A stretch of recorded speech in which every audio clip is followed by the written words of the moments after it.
Well, the big thing in El Salvador, and this goes back about 4 years, is a man named Nayib Bukele, who's the president. He won in 2019, and he has extremely authoritarian, taken power moves to take control. First, he won the presidency. I mean, if we look back, he actually was a member of the FMLN, which is the traditional leftist party. Of course, that Hmm. was the guerrilla movement that came out of the Civil War in 92. It became a political party. They won office several times, and he was actually a mayor for the FMLN in Nuevo Cuscatlan and then in San Salvador.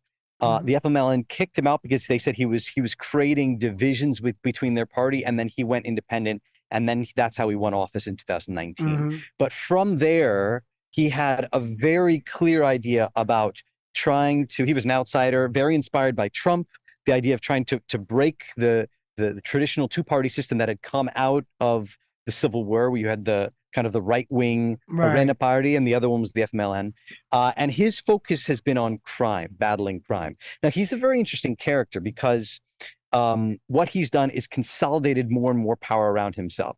He Hmm. was able to elect in 2021 the majority of Congress that were his members of his party, and then by making coalitions with others, he was able to take over 2/3 of Congress. He was then the Congress. The day that new Congress came in, they basically eliminated the previous Supreme Court and put in Supreme Court members, justices that were on his side. So it's been this power move all the way.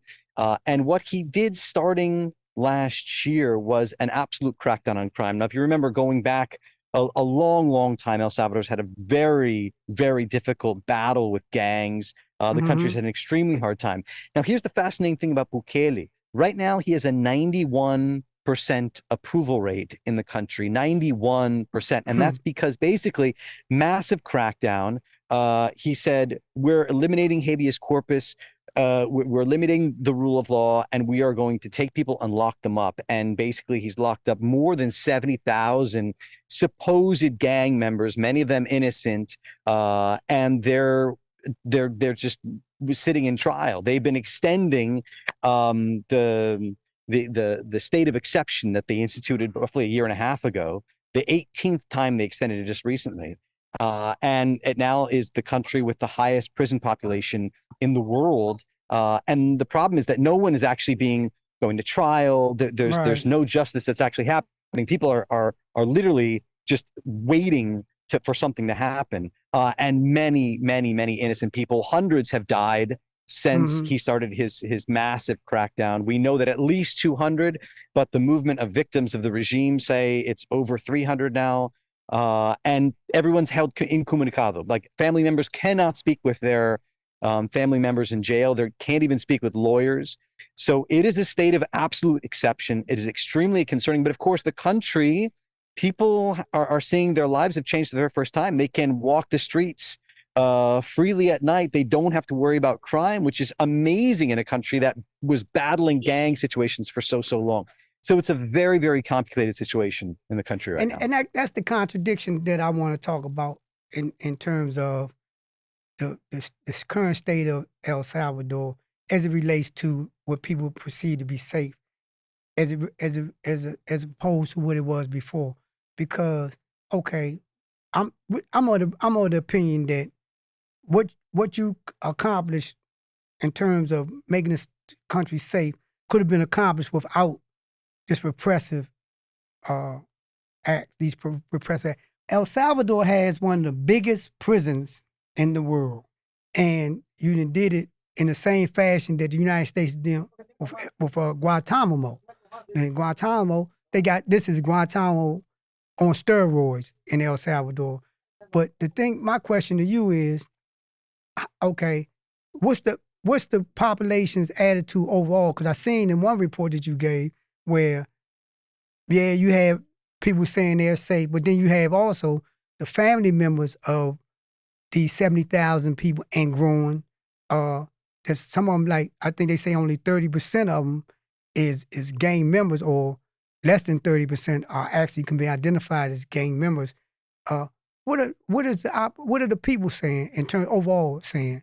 Is everybody in Exactly. agreement with them, or do we have opposition? Well, that's just it. Obviously, there's opposition. In fact, I was there on May 1st, and there was a big march, thousands of people in the march, marching downtown, calling for their family members to be released, calling for the innocent to be let go. And there was one woman I met, and she had a really fascinating take. Is she said, you don't really know what the reality is until they come and take your loved one That's away. right. That's And right. now I know. And Yeah. now I know because her husband's been in jail for months. She has not talked to him. He has diabetes, and she can't even get him medicine. And that's the thing is they can't just you can't just send a care package to people in jail. They have a certain amount of money that you can be paying per month to increase the amount of food that they might receive, but you can't just, oh, it's somebody who's sick, and so we're going to send them something. That just doesn't work. And you don't even know if your loved one is actually getting is actually receiving the benefits of that money that you're putting in there. There's a couple of cases in which a family member, continued to pay that money for several months, and then only then found out that her husband had died months before, and she had been paying money for him to get extra amounts of food and different types of food throughout that time, and she was never told. So there is obviously opposition. The opposition is growing because the more people that are locked up, the more family members and people realize that, hey, there is something happening that is very sinister. But like I said, if it hasn't touched your family and you're seeing Bukele doing things that they never thought would happen, then they're kind of willing to go along with it. This is why it's such a, like you said, the contradictions. It's such a complicated moment in the country now. And here's what's really scary. So the elections are next year.